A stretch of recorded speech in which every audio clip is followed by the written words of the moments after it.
कितीही मोठे संकट आले तर त्याला धीरानं सामोरे जाणारा तो म्हणजे शेतकरी होय. आणि शेतकऱ्यांचं हे भीषण वास्तव दाखवण्यासाठी मी सध्या बीड जिल्ह्यातल्या कितुरा आणि पेलुरा परिसरातल्या गावात आहे.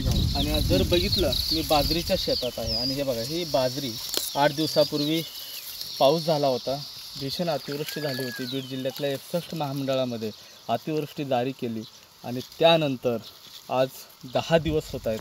शेतातलं पाणी ओसरायला काही नाव घेत नाही.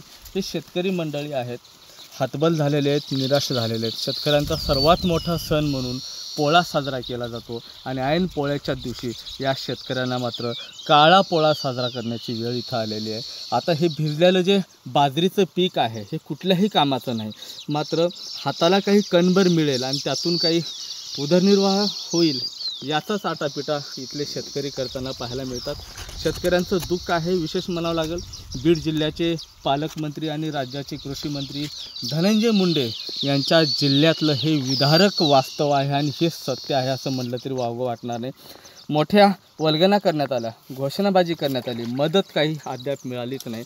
मात्र तरीही शेतकरी सहनशील आहे. शेतकऱ्यांनी कुठलाही बांध सोडलेला नाही. माझ्यासोबत बाबा आहेत. बाबा, किती एकरवर सगळी बाजरी आहे, किती माल झाला असता आणि आता किती नुकसान झाले? 4-5 एकरवर बाजरी आहे. हे साधारण कमीत कमी 70 ते 80 गोण्या बाजरी झाली असती 5 एकरमध्ये. ह्याचा एकही दाणा आता हाताला लागू शकत नाही. ह्याच्यामुळं आम्ही काय करावं हे आम्हाला कळणार. आता आम्ही काय केलं पाहिजे हे शासनाने सुचवलं पाहिजे.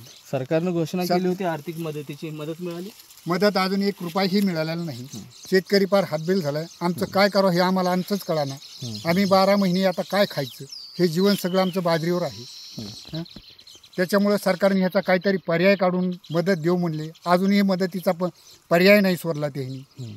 आमचे पालकमंत्री आमचे इथले धनंजय मुंडे साहेब आहेत, म्हणून त्यांनी नुसती वल्गना केली. ह्याचा अजून कुठलाही ताळमेळ लागाना आम्हाला. आम्ही काय केलं पाहिजे सरकार? नक्कीच शेतकरी हातबल झालेला आहे. बाबा थोडं इकडे थांबा, माऊलीला बोलण्याचा प्रयत्न करतो.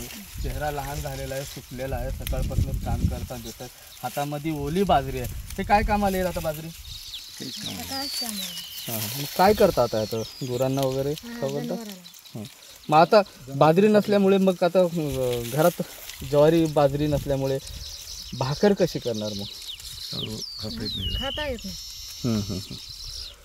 बोलता येत नाही. माऊलीला अश्रू अनावर होत आहेत.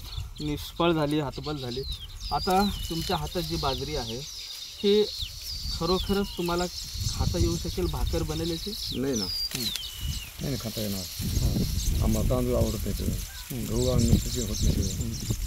असे बाजरीच आमचं जीवन आहे सगळं. मराठी मंडळीने आम्हाला सांगितलं दिली नाही. सरकारने काहीच आम्हाला अनुदान दिलेलं नाही. किती होतं पाणी मग सुरुवातीला? आता पाणी माझ्या गुडघ्यापर्यंत आलेलं आहे. याच्या आधी पाणी किती होतं? मग लय मोठं पाणी होतं. मांड्याला पाणी लागायचं. आता 4 दिवसात नाही का गुडघ्या लागते पाणी. या आधी कधी अशी अतिवृष्टी तुमच्या भागात? नाही, कवाच नाही, कवाच नाही. बरेच शेतकरी आहेत, शेतामध्ये धडपड करतात, माय माऊले आहेत. काय सांगाल? तुम्ही बाजूला येऊन बसलाय, काम करता येणार. कसं नुकसान झालंय, कसं बघताय त्याकडे?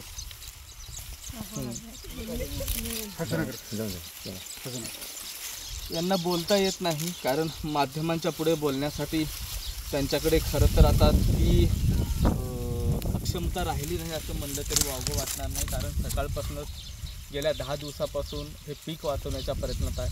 मात्र शेतातलं जे पाणी आहे ते बाहेर जाण्याचं नाव घेत नाही. अशा पद्धतीचं हे पाणी जे आहे अद्यापही जवळपास 10 दिवस होत आहेत, मात्र पाणी ओसरलेलं नाही.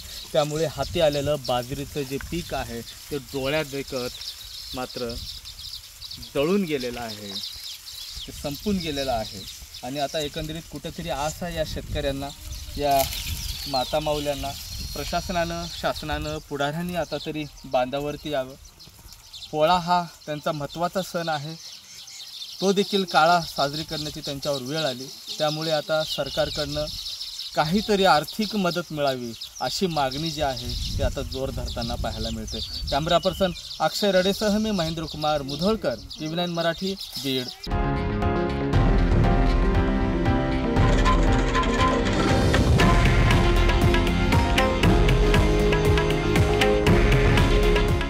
आहे देशातील नंबर 1 न्यूज नेटवर्क आणि आपण पाहत आहात TV9 मराठी. काळजी तुमची, हित महाराष्ट्राचं.